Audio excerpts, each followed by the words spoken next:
Hi hello welcome to my second mini vlog friends.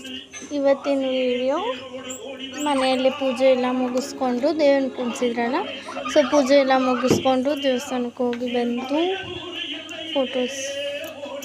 Photos ಎಲ್ಲ ತಕ್ಕೊಂಡು ಬೆಳಗಿಂದ ಉಪವಾಸ ಇದ್ದೆ. ಏನು ಮಾಡಬೇಕು ಏನೋ ಒಂದು ಗೊತ್ತಿಲ್ದಿರ ಕಾಫಿ ಮಾಡ್ಕೊಂಡ್ಬಂದು ಅಂಗಡಿಯಲ್ಲಿ ಬಿಸ್ಕೆಟ್ ಕಾಫಿ ಕುಡ್ಕೊಂಡು ಆಮೇಲೆ ತಿರ್ಗಾ ಇವಾಗ ಹೋಗಿ ಮಾಡಿಕೊಂಡು ತಿಂದ್ಬಿಟ್ಟು ಟಿ ವಿ ನೋಡಿಕೊಂಡು ಮಲಗಿದ್ರಿ ಫ್ರೆಂಡ್ಸ್. ಇವತ್ತಿನ ವಿಡಿಯೋ ಇದಾಗಿರುತ್ತೆ. ನಾಳೆ ಇನ್ನೊಂದು ವಿಡಿಯೋಲಿ ಸಿಗೋಣ. ಬಾಯ್. ಪ್ಲೀಸ್ ಲೈಕ್ ಮಾಡಿ, ಶೇರ್ ಮಾಡಿ, ಸಬ್ಸ್ಕ್ರೈಬ್ ಮಾಡಿ ಫ್ರೆಂಡ್ಸ್.